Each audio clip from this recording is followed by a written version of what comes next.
Hello and welcome to episode 40 of Unemployed to Unstoppable. After what is a pretty positive start in the previous episode, winning our first game of the Premier League, I think we've taken a dip in form, we've got some unhappy players and things aren't quite going so well. So stick with me and we'll take you through what's been going on and what might need to change.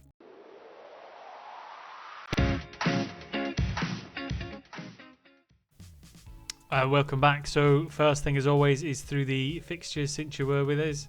So we'd had that 2-0 win at home to Wolves. We followed up with a 1-1 draw at Southampton to take us to 4 points, and then we started to lose a lot of form in the Premier League. We got beat 2-1 at home by Sheffield United, only managing to muster a own goal for ourselves. We then managed to scrape a 1-0 win away at Brighton in the Carabao Cup second round. Codrianu getting a goal. Man United, we went to visit them at Old Trafford and they beat us 5-2 in what was a very one-sided game. Marco Maya and Brian Vinways are getting us some consolation goals, but we were well and truly outclassed in that game. We then just managed to scrape through against Blackpool in the Carabao Cup third round on penalties. Again, really struggled to score in the game. Penalty-wise though, they missed multiple penalties and we scored all of ours, so quite comfortable from that respect. We then had a home game against Everton, which I thought we'd have a good chance with. However, we went 2-0 down to them without being able to muster up any sort of reply. Arsenal, we went down 3-1 away. Kevin Zeffy getting a consolation goal right at the end of the game. We've turned the corner slightly, a 2-1 win at Sunderland. Somalani getting a double. He was actually playing on the left-hand side, cutting in this time rather than playing on the right wing. Bournemouth, we got a 2-2 draw. Andy Diouf and Brian Vinways are getting the goals. We're coming back from 2-1 down, so it was actually not too bad. And then in the previous game, we beat Aston Villa 2-1, Codriano with the 2 goals. That takes us then into kind of the dynamic space where the club atmospheres and team cohesions recovered a little bit. However, it did take a massive dip. We had Billy Mitchell coming to us worried about the dressing room atmosphere. Josh Tymon wants to leave to get more playing time, so we basically told him he can go. Will Alves unhappy with his playing time as well. I would be willing to let him go. However, we've got an issue with under 21 trained players in England. They're both fall in that category, so we're not sure. Valentin Vantrov wants a lot more game time. I'll lead into that in a minute because I think we're going to give him some game time to try and develop him towards his 5-star potential. And then Carlos Diaz at right back, he wants more game time as well, which I don't think he's going to get with Shahar in the form he's in. When you then go into the squad, I think a lot of positions we're all right in. I mean, Shahar's injured at the minute, which is giving Diaz his opportunity for some appearances, so that'll make him slightly happy. But I see Shahar as being our long-term right back, not just because they're matched on potential, but Shahar's actually got trained the nation at under 21 level as well. So stats-wise, I think he's got the better spread of playing fullback. I don't always want to play a wing-back. Fullback's sometimes the better option for the way the club's set up.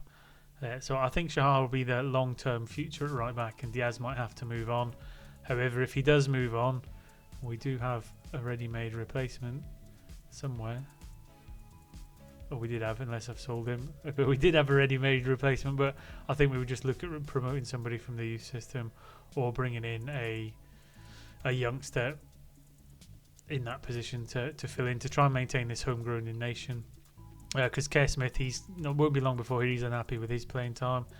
For some reason he wants to play a wide centre-back role, but we only play 2 centre-backs, so he can't. Again, some of the other players that are a bit grumpy. Billy Mitchell, he's not going to get that much play time. However, he's another one of the trained at club.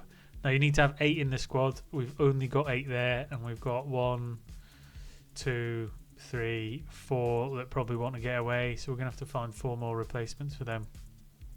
Coming back into the other players in the squad that's got development potential, I mean, Codriano is really quickly coming up towards his 5-star potential. He's 3.5 at the minute. His ratings have gone up. He started to score some goals, and that's just from exposure in the first team. So what I'm planning on doing, and again, drop me in the comment section if this has worked in your save, is I'm going to expose Vancharov to a lot of first-team football to see if we can pick him up that kind of ability line and get him closer towards that 5-star potential. That's going to mean a couple of the players are upset. And again, going back to tactics, I still in the future want to be able to drop the defensive midfield role into an attacker midfielder, because long term again, I don't really want to play with a defensive midfielder because I want to be a bit more positive in attacking. And actually Alfie Devine is an attacker midfielder who prefers to play in that more advanced role. So when we look at Alfie Devine, who ticks all the boxes in terms of stats and development, he's also an English player who fits into the players trained at under 21 level. So we need to keep him in there. His stats are good. We need to put him in the role that suits him. But what that means is developing players in the other positions and possibly bringing someone in. On the subject of bringing some in, this might be a little bit rash, but I have gone and made a transfer. It's a massive upgrade. It's Gurkan Topaloglu from Al Ettifaq. Plays in the centre of the park. He's just really creative, so I want to bring him in to be the creative spark in the middle of the park. So he's got vision, technique, passing, decisions, a really good spread of stats in the right places to be that advanced playmaker in the middle of the park. And his current ability in the report is he's a leading Premier League player. So although it's quite an outlay of the transfer fund moving forward, he's an upgrade on all our midfielders by a clear full star. I think if we bring him in and start to build the club around him and develop the other players at 5-star potential around him, I think that's going to be the key to taking the next step with Millwall. Again, let me know in the comment section if you think I'm going wild here and wasting 43 million I think he's in for. However, I think that is going to be a transfer that kind of transforms us to the next stage. And then we really need to look at getting more players that have got 5-star potential. We've got Vancharov, we've got Codrianu, to a degree we've got Timothy Mercier, but we've not really got anyone else still at that 5-star potential. I did think Somalani was up there, if I can find him, but he's down to 3-star now. So some of these players, when we initially bought them, they're at 5-star potential. Because the club's grown, they're not as good relative to the squad as a whole as when they first arrived. So what we need to do is go out and get some more youngsters with 5-star potential as early as we can. If we can get them before the age of 18, develop them in our nation to get them the 15 to 21 status, that would be a bonus. Otherwise, we're looking for young Englishmen with 5-star potential, and then bolster them with a few foreigners. So that's the plan. Anyway, you've seen how we've got in a league in terms of the position, 14th. So it's not all doom and gloom. So we're only 3 points outside them European spots. And then in today's episode, we've got a Carabao Cup 4th round tie. If I can click on the right button. 4th round tie away at Plymouth, and then we've got a home game against Leicester, who had come up with us when we got promoted this season before last. So it's going to be interesting. The season's going a bit more difficult than I thought it would after last season. We did make some good signings at a centre half. I think overall tactics wise we're all right. I've been playing about a little bit with the familiarity to see who we can play in certain positions, but I think we've come through that bad form curve. We've got to get to January now for our new centre midfielder to come in. We can transition then to a more attacking tactic, and then I'll keep my eye out through the scouting system for some more young players. Again, the scouts have been out. I'll just show you. We've got all the scouted players sorted by recommendation, and the players we're kind of looking for is that Kamal Meyer, left back at Blackburn. Again, I don't know if we could even put in an offer for him now. I mean, it's saying he's not for sale, but if we cheekily ask him about his availability, he's keen on joining. So 13 to 19 million. I mean, we could consider making a bid for him because he fits the bill in exactly what we want to do, and he's English as well. So that's the kind of player we're looking for. I'll keep my eye out. I'll update you as any more come in. But saying all that and everything we've discussed, let's get into the games and see if we can kick off the episode with some progression in the Carabao Cup, and then hopefully follow up with a win at Leicester. And welcome back for the away game at Plymouth in the Carabao Cup. Starting lineup for today is very youthful. So we've got Anson in goals, back four of Kravtsov, Shofner, Aliou and Diaz. Got a midfield three of Mitchell, Villa and Vancharov, both getting some game time in the middle of the park. Got Zephy on the left, Meyer on the right, and Vinwazer up front. for people asking to see some of the stats of the better players in the squad, I'll do a quick comparison between Vinweza and Codriano, because they're the best two strikers at the club, and it's a good way to compare two of your best players. And what I'll do is each episode, as I'll maybe pick a position and do a bit of a comparison.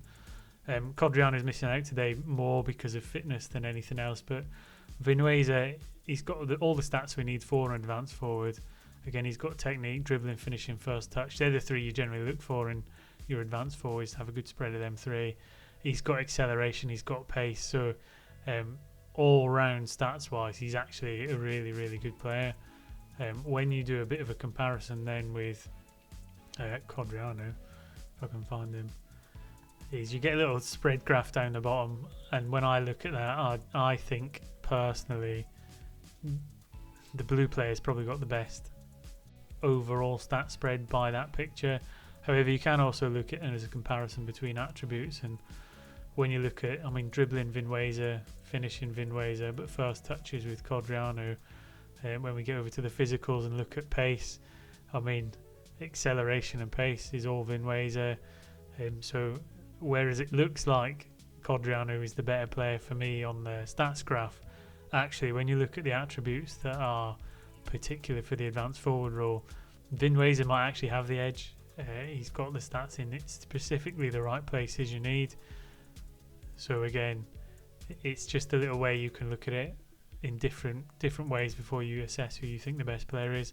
And in terms of their goals, Vinweza's had 6 appearances, 4 as a sub as well, 4 goals. Codriano's had 7 and 4, and he's got 3 goals. So again, you could say Vinweza's slightly ahead in that little drag curve. However, Codriano's got the higher threshold ceiling for potential, so he's got to get a lot of games in there so he can achieve his wonder kid and star player status. And again, you can see in the value that Codriano is far more valuable than Vinweza. However, for today's game, Vinweza gets the nod. To look at Codriano's stats specifically, again, wonder kid, balanced personality, continental reputation. Again, he's got it where he needs it. The 3 that you're looking for in the advanced forward stats wise. Again, his pace isn't far off. He's not that much slower than Vinweza, but it's maybe the off the ball stats, the one that's a bit key in working them opportunities. But there you go, there's a comparison. 2 really good strikers. I think it's one of the positions we don't really need to recruit in.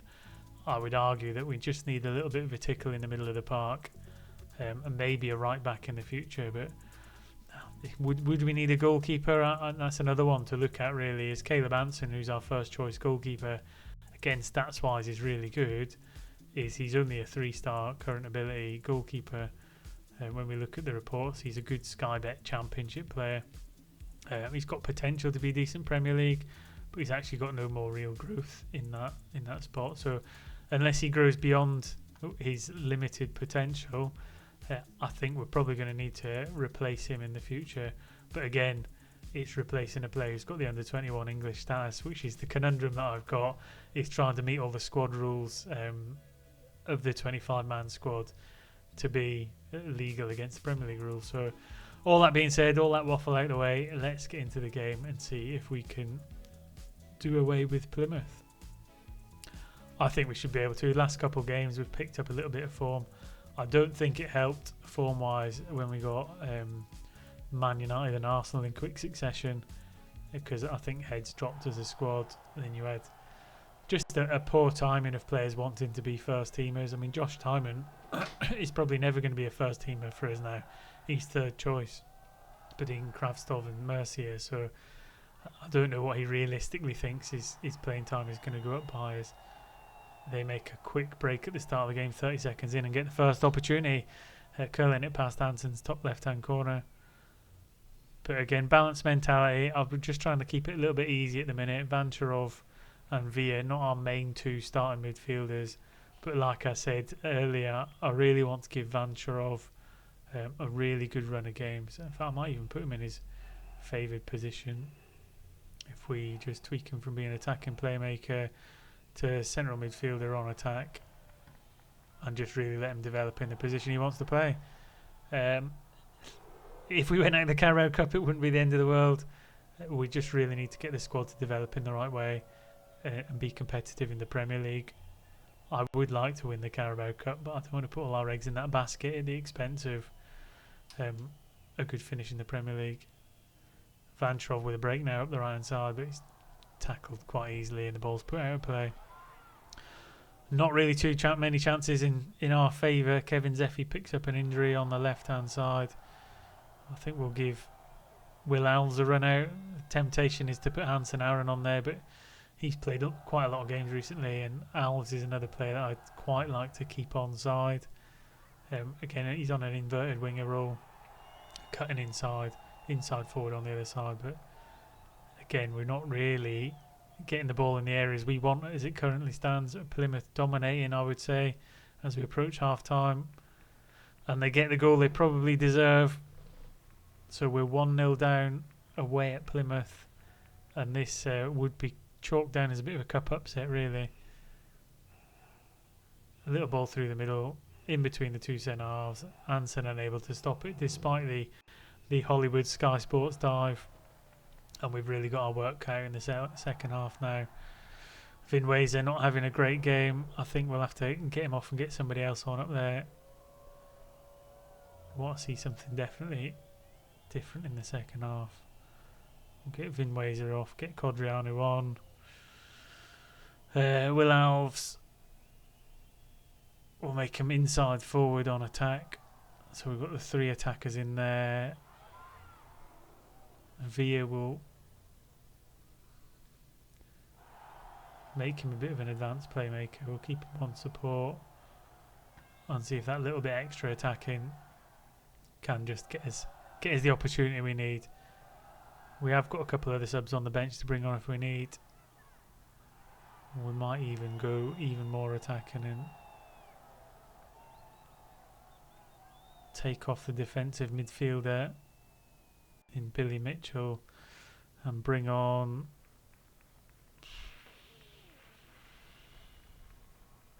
Hansen Aaron and advance him just behind the front man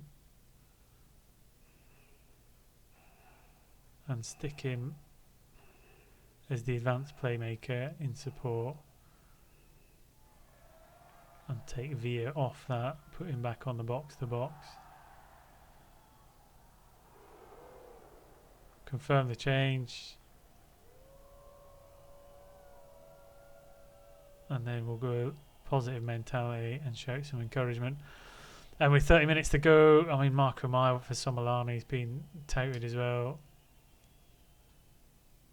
20 minutes to go in the game and it's still all Plymouth. And I don't know where this dip in form's come from, because we were on fire last season and I felt we'd strengthened the squad in the summer, our defence was certainly improved. Yet we've come into the start of the new season and we are not firing on all cylinders. Certainly in games like this where we're expected to kind of dominate, but we're not able to. We're not even had a real chance. We might be able to get one soon as Anson picks up the ball. Can he distribute it smartly? And can we create an opportunity that is much needed to try and get us back on track? Van Trov into Hansen Aaron. That's a poor pass in the middle of the park. Opens up for the opportunity for a counter. Unfortunately, he's missed it, but it was very lazy by Hansen Aaron. Gifted them an opportunity. We're going to demand more because we need something in the final 9 minutes, and I think we might be going out with a whimper. Balls into Ratkov, and unless that was offside, it was. 7 minutes to go, and this is a poor performance. I mean, we've had 12 shots, 5 on target, but there goes the final whistle. A whimpering 1-0 exit. Van Trov and Villa not performing well in the middle of the park. Again, it's got to go down to me for picking a weakened side, but they're the chances you take. And now it's back onto the Premier League and a game against Leicester, so stay tuned. I'll get the first teamers back in. I'll probably try and persevere with Van Trov again if he's fit enough, and we'll see how we get on against Leicester. So stay tuned and I'll be back. Welcome back for the game against Leicester at home. A slight change to the team. We're going to stick with Van Trov in his favoured centre midfield attacking role and see if we can just continue to develop him, because I think it's key for a step forward long term. So we've got Hansen in goals, a back four of Mercier, Schaffner, Aliu and Smith. Change to full-backs rather than wing-backs to try and make us a bit more defensively solid. We then got a midfield three of Mitchell, Devine and Bancharov. And then we've got Somolani on the right. Hansen Aaron comes in on the left, but we put him in an advanced playmaker role to try and make us a bit more creative at the top end. And then Codriano comes back in up top. Going to carry on with the balanced mentality and see if we can just ease our way into the game and hopefully pick up another 3 points that will be vital in pursuing our goal of trying to squeeze into Europe. So let's see if we can put that misery of the Plymouth game behind us, which is a game I thought we were quids on to win, but never mind. We have to put it behind us. It's done now. So we're starting off and see if we can get a chance early on this game. We didn't really have any chances in particular last match. Hansen Aaron playing the ball forward to Codriano. Hansen Aaron being that creative spark on the left. Codriano to the edge of the box. He has a shot, but unfortunately he doesn't hit the target. But I see Hansen Aaron as maybe being that player who can unlock the door at the top end of the pitch. And as we saw in the previous match, I don't want him too central because he was quite prone to some lazy passes which enabled the other team to counter. But we will see how this game pans out as we go to the half-hour mark. Mitchell not having a particularly great game at the back. Smith coming in at right back. Mitchell forward to Somolani. He gets the edge of the box, has a shot, but it's tipped wide. Goes out for a throw-in. So positive to see we're getting a couple opportunities this time. A bit more positive than the previous match against Plymouth, who was, you would argue, with a lesser opposition. As we go in, nearly get to half-time. Looks like Leicester are going to forge an opportunity just before half-time. Pedro breaking through the back lines and getting a shot away. Codriano this time playing a 6.5, so I think it might be a problem somewhere in the link-up between the middle of the park and the front players. If I can just get into the tactics and look what our in possession stats are. Let's take off, shoot on sight and work it into the box to give him more of an opportunity. Maybe go a little bit more attacking width because we've got the wingers, and see if that makes a difference. Dig deep and keep going. I'm not going to change anything because I think we've got the players out there who can get the opportunities we need. I think we just need to be a bit more cute in the final third. As Leicester get a corner, falls to Schmidt, flicks it to Pedro, and Leicester go 1-0 up. So the misery continues. I'm just not getting it right in a minute. And again, let me know in the comment section if you can spot what we might be doing wrong. But just can't seem to get us out of this rut at the minute. Drop to 14th in the table. Again, I'm going to go a little bit more positive. Shout a little bit more encouragement. Codriano, we can, and again it feels a bit scapegoaty taking him off every time to put another striker on. Alfie Devine for Juve. And we just don't really seem to be creating too much. We're not winning the ball back like we previously did. We used to have the high press. Vancharov, it looks like, he's picked up a red card, so it goes from bad to worse. Then that's maybe me shoehorning him in to try and develop him ahead of his of when he's ready. Maybe that's it. Maybe I'm putting him in too soon. But 10 minutes to go, a goal down, a man down, and we're going to end the episode on a double defeat, which doesn't happen too often. It does happen occasionally. I just need to find a way to get form back up, keep the morale high. As Diogo Jota makes it 2-0, and we're going to go into a final 10 minutes of misery. And this is not the episode we were looking for. Do get a goal back from a corner from Kerr Smith. I mean, again, Smith scored a lot of goals last season from corners. We do have 5 minutes left. Maya with a good delivery, but I can't really see us getting another goal in quick succession to somehow grasp a point out of the jaws of defeat. I mean, it's a fairly tight game. XG wise, it's quite tight. Probably the sending off might be what makes the difference.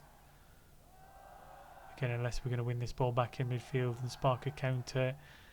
This is likely to be Leeds for 3, but good save by Aaron. Going up into the last minute. Just need to stave off a corner. Come on. Let's head this clear. Let's break. Let's get an equaliser. Pedro gets a second chance to put it in. Mitchell and Juve work it clear, but the highlight dies out. We go into the final minute. And that is full time, so a 2-1 defeat. Form in the gutter. Not happy with the performance out there. A bit of a rework for tactics.